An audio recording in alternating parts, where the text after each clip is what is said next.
Serial Kumkum Bhagya के आने वाले एपिसोड में अब शिवांश और प्रार्थना के बीच की गलतफहमियां दूर होने का समय आ चुका है। जहां पर एक तरफ तो बहुत कुछ हो चुका है अब शिवांश और प्रार्थना के बीच में, यानी कि इन दोनों के बीच में गलतफहमियों की दीवार खड़ी करने की कोशिश रौनक, सोनालिका और पायल ने तो बहुत कर ली।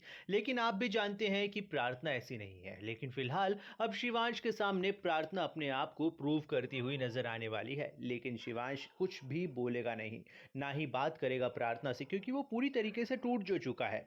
लेकिन फिलहाल अब देखना काफ़ी इंटरेस्टिंग होने वाला है, क्योंकि आने वाले एपिसोड में अब शिवांश और प्रार्थना के बीच की गलतफहमियां दूर होंगी।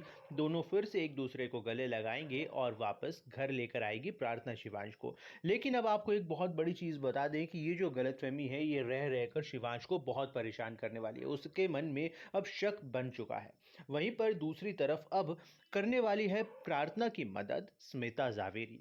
वो बताने वाली है शिवांश को असली सच, कि आखिरकार असली सच है क्या, उसका बेटा रौनक क्यों झूठ बोल रहा है। वो सारी बातें बताने वाली है अब जाकर शिवांश को। और वही मदद करेगी अब प्रार्थना की, क्योंकि प्रार्थना भी तो उसकी मदद की थी, उसकी जान बचाई थी। और उसके सामने वो शिवांश को कितना प्यार करती है ये भी उसे दिख रहा है। लेकिन फिलहाल अब जो बुआ माँ है वो बहुत सारे षड्यंत्र रचती हुई नजर आने वाली है।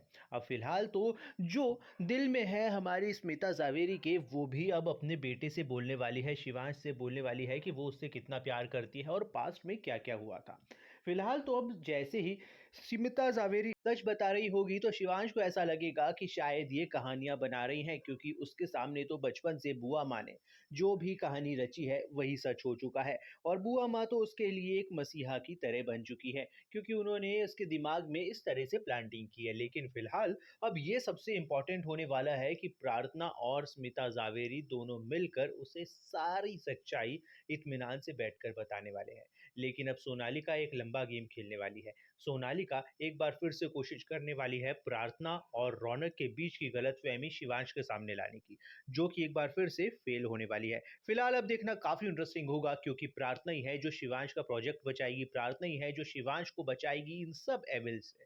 लेकिन आपको क्या लगता है कि क्या शिवांश को छोड़कर प्रार्थना चली जाएगी जैसा कि उसने सोचा था? आप लोग अपनी राय कमेंट में जरूर बताइएगा। फिलहाल बने रहिए हमारे साथ में और देखते रहिए सीरियल कुमकुम भाग्य।